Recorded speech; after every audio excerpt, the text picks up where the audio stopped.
Bienvenidos a un nuevo vídeo del canal de piezas. Bien, voy a hacer un vídeo corto, pero que me parece muy interesante, respondiendo a un comentario que me habéis dejado. A ver, una persona que tiene un Opel Astra, motor 2000 DTI, y desde hacía un tiempo, cuando pasaba de 3000 revoluciones por minuto, el coche perdía potencia y se encendía la luz de fallo de motor. Entonces lo metió a la máquina de diagnosis y no le salió ningún fallo en la máquina. A ver, esto suele ocurrir porque cuando apagáis el motor otra vez volvéis a encenderlo, resetea y a veces no registran los fallos. Esto es bastante habitual además en los Opel. Bueno, el caso es que preguntando en foros de internet alguien le dijo que tenía esos mismos síntomas y que lo había solucionado echando limpiador de frenos por la admisión con el motor en marcha. Entonces hizo eso mismo. Quitó el filtro de aire y echó bastante limpiador de frenos a través de la admisión.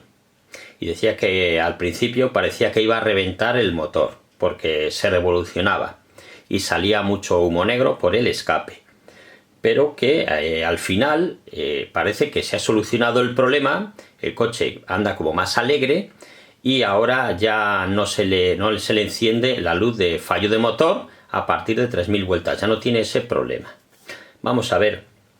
Pero es que esto que ha hecho puede ser una barbaridad. Os explico. A ver, el limpiador de frenos, claro, es un potente disolvente. Entonces, esa luz de fallo de motor podía haberse encendido por tener el sensor MAF sucio, o el sensor MAP, o el IAT, ¿vale? Por cualquiera de ellos se le podía haber encendido. Entonces, claro, al echar un disolvente, pues lo limpia. Pero claro, se revoluciona el motor porque, como digo, aparte que sea un potente disolvente, también es muy inflamable. Entonces no solo limpia esas piezas, también limpia aceites y grasas, y eso lo mete en la cámara de combustión, y a su vez eso también es inflamable y podía haber provocado que el motor entrase en autocombustión, ¿vale? A ver, si queréis limpiar estas piezas, yo siempre lo digo, que desmontéis las piezas y las limpiéis. Lo único que los limpiadores de frenos son demasiado fuertes y pueden acabar dañando los plásticos o incluso las juntas de goma, ¿vale? Y no digo nada con la electrónica.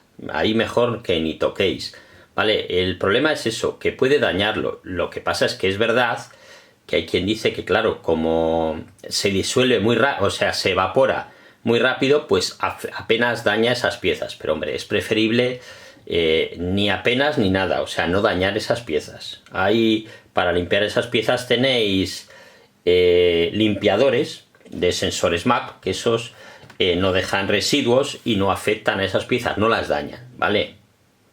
Bueno, aquí tenéis este vídeo cortito. Si os ha sido de utilidad, pues no olvidéis dar un like y suscribiros al canal.